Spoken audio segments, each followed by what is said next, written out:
Salut à tous et bienvenue dans cette vidéo un petit peu spéciale. Je suis obligée de lire, désolée, le Mid-Year Book Freak Out.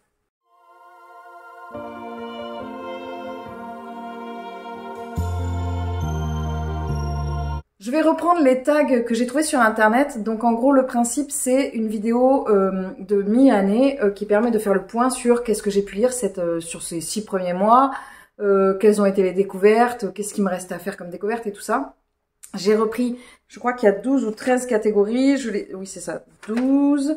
Donc je les ai reprises, vous allez voir, il y en a une que je n'ai pas respectée, mais je vais vous expliquer pourquoi. Il me semble qu'il y a un livre qui me manque, donc il y a un livre que je vais zapper, mais sinon, enfin pas que zapper, mais que je n'aurai pas à vous présenter en réel, mais sinon je les ai tous avec moi. C'est parti donc pour le challenge, pour le book tag de milieu d'année. J'ai pris avec moi mon petit calepin où j'ai noté les questions que j'ai trouvées, les différentes catégories que j'ai trouvées sur internet. Peut-être qu'il y en a d'autres, je sais pas du tout si c'est toujours les mêmes, c'est celles que j'ai trouvées. Donc je vais commencer par la première. Donc la première c'est la lecture préférée des 6 derniers mois. Alors il y a 2 lectures qui se font un petit peu, pas la guéguerre, mais je veux dire il y a 2 lectures qui sont mes préférées. Pour l'instant, je sais pas si ce sera détrôné, donc je vais vous en présenter une. Vous vous doutez évidemment qu'il s'agit d'un Bûcher sous la neige de Suzanne Fletcher qui a été un énorme coup de cœur pour moi, qui a été une lecture que j'ai énormément aimée, une lecture que je vous conseille évidemment de lire en hiver si vous ne la connaissez pas, qui était à la hauteur de ce que j'espérais, et ça c'est pas évident parce que très souvent j'espère tellement fort aimer certaines lectures que des fois je suis déçue, pas parce qu'elles sont pas bonnes mais parce qu'elles ne répondent pas exactement à ce que je cherchais. Là c'était extraordinaire. La deuxième catégorie, c'est la meilleure suite de série. Là, je me suis tâtée, pareil, je me suis dit, j'ai failli mettre un livre que je vais présenter en update bientôt. Mais j'ai mis celui qui, pour moi, est la meilleure suite de saga parce que j'ai trop laissé attendre et qu'en fait, je me suis rendu compte en le lisant que c'était juste génialissime. Il s'agit de la Ville sans vent 2 d'Éléonore de Villepoix. Si vous êtes intéressé par cette saga, c'est une duologie, donc ça se lit assez vite. J'avais beaucoup aimé le tome 1 et je sais pas pourquoi j'avais laissé passer le temps, parce que j'ai 70 milliards de livres à lire, au minimum. Et donc j'avais pas pris le temps de lire ce deuxième tome de La Ville sans vent et c'était génialissime. J'en ai vraiment un souvenir, c'est ma meilleure suite de saga. Il y en avait un autre que j'aurais pu mettre mais j'ai choisi celui-là parce que de toute façon il faut faire des choix. La troisième catégorie, c'est une nouveauté de ce début d'année que j'ai hâte de lire. Alors, moi, j'ai pris un livre que j'ai lu sur la première moitié, qui est sorti sur la première moitié et que j'attendais beaucoup. Parce que une nouveauté de ce début d'année que j'ai hâte de lire, je comprends pas parce qu'on est en milieu d'année. Donc, c'est plutôt une nouveauté de ce début d'année que j'avais hâte de lire peut-être. Moi, j'ai pris des catégories qui étaient déjà traduites. Peut-être qu'il y a eu une erreur de traduction à ce niveau-là. J'ai pris une nouveauté qui me tentait énormément. Je l'avais repérée depuis un moment. Il s'agit du premier tome de La Cité des Marches de Robert Jackson Bennett. C'est pas tant le livre en lui-même que j'attendais, c'était surtout un livre de Robert Jackson Bennett, qui est un de mes auteurs favoris, très cher à mon cœur. Donc c'est celui que j'attendais le plus et qui vient en lien avec la catégorie suivante, qui est la sortie que j'attends le plus. Je pense que la sortie que j'attends le plus, c'est le tome 2, sachant que moi, il n'y a pas vraiment de sortie que j'attends parce que généralement, je lis d'autres choses et des fois, quand j'attends trop une sortie, je la lis pas quand elle sort. C'est très étrange. Je fais partie de ces gens, je pense que nous sommes nombreux. Quand nous avons un livre que nous avons beaucoup attendu, je dis nous, oui, je pense que je peux le dire, nous avons attendu beaucoup un livre, et bien quand nous l'avons, nous ne lisons pas. Voilà, c'est étrange, c'est comme ça. La plus grosse déception de l'année, alors là c'est compliqué parce que j'aime pas du tout mettre en avant des livres que j'ai pas aimés. Je vois pas l'intérêt, je vous en ai déjà parlé, j'ai déjà du mal à en parler en update parce que, j'ai pas envie de parler de choses que j'aime pas. Étrangement, j'aime bien parler des choses que j'aime. Et je trouve pas ça hyper positif et pas très générateur de bonnes ondes d'aller parler et reparler et mettre des trucs pour qu'on clique pour voir quel truc on a détesté. Et en même temps, ça m'empêche pas d'aller voir les livres que les booktubeuses autres n'ont pas aimé. Hein. Mais bon, j'aime pas trop. J'ai mis un livre où j'avais beaucoup d'espérance et où je n'ai pas aimé la suite. Alors, je n'ai que le premier tome. Parce que le deuxième, je l'ai emprunté en librairie, en bibliothèque, mais je vous ai mis le premier tome. J'ai été très déçue par le deuxième tome de Son espionne royale de Race Bowen. C'était une lecture dont j'attendais beaucoup et que j'ai trouvé un peu plan-plan, le deuxième tome. Donc ça fait même que je ne suis pas sûre de continuer la saga. D'ailleurs, je viens de réaliser que j'aurais pu aussi mettre les aventures d'Anna Svensson. Malheureusement, parce que bah, je me suis mise à lire les détectives du Yorkshire et bon, c'est hyper bien quoi. Voilà. Après, il y a eu d'autres livres que je n'ai pas aimés, mais là, c'est vraiment le côté déception parce que j'en attendais beaucoup de cette saga que j'aimais. Enfin non, que j'aimais pas beaucoup dès le premier tome, mais que j'avais très envie d'aimer par contre. Sixième catégorie, c'est la plus belle surprise. Bon alors là, il y en a plusieurs et celui que je vais mettre, c'est un livre que je n'ai pas. Il s'agit des Voleurs d'innocence de Sarah Walker. Je ne l'ai pas parce que je l'ai prêté, parce que c'est un énorme coup de cœur. C'est l'une de mes meilleures lectures de 2024 pour le moment, avec un bûcher sous la neige et d'autres lectures que je vous présenterai à la fin de l'année, évidemment, parce qu'il ne faut pas tout vous dévoiler dans le Middle Year Book. Bah voilà, j'ai pas le nom.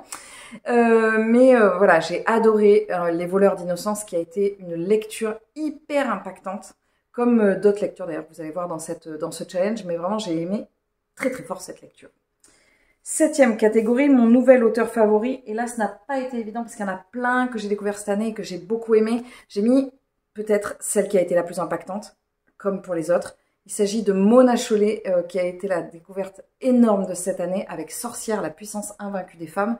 Cette lecture a été très impactante sur mon quotidien et sur plein de façons, enfin sur ma façon de penser sur plein de sujets, et j'ai très envie de découvrir d'autres titres de cette autrice. Si vous ne la connaissez pas, je ne peux que vous encourager à lire cet ouvrage parce que je pense que c'est d'utilité publique. Il y en a d'autres évidemment que j'aurais pu mettre dans cette catégorie, mais bon, en gros, j'aurais pu mettre quasiment tous les auteurs, enfin pas tous les auteurs, mais plein d'auteurs, donc il a fallu faire un choix. La huitième catégorie, mon nouveau crush fictif. Eh bien ça, c'est la catégorie à laquelle je ne réponds pas pour la simple et bonne raison, c'est que je n'ai jamais de crush fictif. Ça n'arrive jamais, c'est-à-dire que je me suis jamais dit, j'ai jamais eu mon petit cœur qui palpitait pour un personnage qui n'existe pas. Je suis dans des relations humaines dans le monde réel, donc moi, j'ai pas forcément ça. Après, il y a des personnages que j'aime beaucoup, mais je n'ai pas de crush. J'aurais pu mettre un personnage que j'aime beaucoup, mais c'est le sujet de la catégorie suivante, donc je ne l'ai pas mis. Là, la catégorie suivante, c'était mon personnage préféré. Je me suis creusé les méninges. Il y en a plein des personnages que j'aime, mais il y a une saga que je lis quasiment pour un ou deux personnages. Donc il s'agit de la saga du département V de Jussi Adler-Olsen. Et moi, mes personnages préférés, parce qu'évidemment, ce sont les deux qui vont ensemble. Enfin, c'est tout le département, en fait, que j'adore. Mais j'ai une petite affection particulière pour Karl Mork et pour Assad. J'ai d'ailleurs hâte d'en savoir plus sur la vie d'Assad, parce que c'est un personnage que j'aime vraiment beaucoup. La 10e catégorie, nous en sommes déjà à 10 sur 12.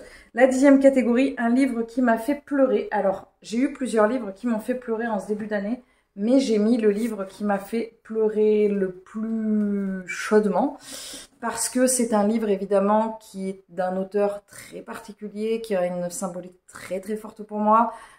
Je pense que vous vous doutez de qui je parle. Il s'agit de Terry Pratchett, Une vie avec notes de bas de page de Rob Wilkins, qui est le livre qui m'a fait faire mon deuil avec cet auteur, qui est un auteur qui pour moi est l'auteur quasiment le plus...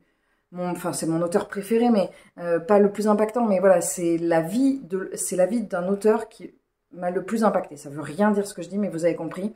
C'est-à-dire que d'habitude, la vie d'un auteur ne m'impacte pas. Je sais quasiment rien. Terry Pratchett, j'ai eu l'impression de vivre les étapes de décès avec lui, comme si c'était un proche.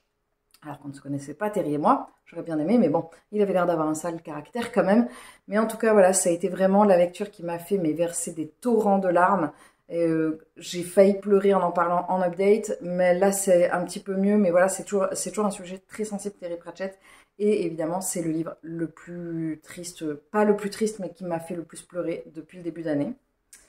Mon plus beau livre acquis cette année, oulala, j'ai une pile très instable à côté de moi, parce que j'essaye de ne pas faire de montage pour cette vidéo, donc j'essaye de les enchaîner. Mon plus beau livre, cette année j'ai pas forcément acheté de très beaux livres, et j'ai un doute si je l'ai acheté cette année ou l'année dernière, donc je vais le mettre pour cette année, mais j'ai comme un doute. Il s'agit de Anne de Green Gables de Lucy Maud Montgomery, mais en gros j'aurais pu mettre n'importe quel livre de la maison d'édition, Monsieur Toussaint l'ouverture ou Monsieur Toussaint l'aventure, puisque ce sont les plus beaux livres que j'ai dans ma bibliothèque. Ils vieillissent extrêmement bien, ils sont hyper agréables à lire et ils sont vraiment Ils sont magnifiques. Celui-ci, il est en hardback, mais les autres, ils sont en couverture avec plein de dorures. Enfin, vraiment, c'est incroyable le travail qui est fait par cette maison d'édition. Et enfin, la dernière catégorie. La dernière catégorie, il s'agit d'un livre que je dois absolument lire avant la fin de l'année. Alors, comment vous dire? J'ai une pile à lire qui, à l'heure actuelle, a dépassé les 400. Et oui, je n'ai pas honte de le dire. D'ailleurs, n'hésitez pas à me dire en commentaire de combien d'ouvrages se compose votre pile à lire. Je la vois comme une belle cave à livres, à histoire, à découverte, hein, n'est-ce pas? C'est le nouveau truc sur Internet et ça marche bien sur moi en tout cas. Et donc, j'ai pas un livre que j'ai envie de lire, j'en ai des tonnes que j'ai envie de lire. J'en ai pris 3 parce que, oui, c'est ça, j'en ai pris 3 parce que ces 3-là, j'ai très envie de les lire et que, bah voilà, ils font partie d'une pile presque plus prioritaire. Je dis presque parce qu'il y a la pile de l'été et la pile prioritaire, c'est celle-ci, quoi. Il s'agit de Imilis d'Emmanuel Chastelière, mais en gros, j'ai envie de lire Emmanuel Chastelière. Imilis ou un autre, j'ai envie de lire cet auteur. Un cheveu de Maëlle Dessart, que j'ai très envie de découvrir parce que c'est une autrice dont j'ai entendu beaucoup parler. Ce livre m'a été offert par Claire et que j'ai très envie de découvrir parce que je pense que si Claire me la conseille, c'est que bah, c'est une autrice qui me plaira. Et j'ai choisi ensuite Shades of Magic de V.I. Schwab parce que pareil, c'est une autrice que j'ai hyper envie de découvrir. Évidemment, cette pile à lire, cette catégorie, elle aurait pu être remplie avec tous les livres que vous m'avez offerts à travers la vie de cette chaîne, puisque vous avez été plusieurs à m'offrir des livres, que ce soit pour Noël, pour mon anniversaire, juste pour me faire plaisir. Je ne les lis pas forcément quand vous les envoyez, parce que, bah, comme je vous disais, des fois, il me faut du temps avant de me lancer dans un livre que vous m'offrez. Mais sachez que j'ai un endroit où je mets les livres que vous m'offrez. C'est un endroit qui est important pour moi, c'est un endroit où je vais vraiment chercher des livres qui me sont précieux parce que ce sont des cadeaux précieux et je ne veux pas que vous croyiez que je n'accorde pas d'importance aux cadeaux que vous me faites parce qu'ils sont toujours hyper importants. Voilà. Sur ce, j'espère que ce tag vous aura plu, j'espère que vous passez un bon été. Moi, je pense que je vais aller me recoller devant mon ventilo parce que je suis en train de courir. Je vous retrouve évidemment bientôt dans une nouvelle vidéo. Je vous embrasse fort, je vous souhaite une très bonne journée, une très bonne semaine, un très bon mois, une très bonne année. Je vous dis à très vite dans une prochaine vidéo. Salut!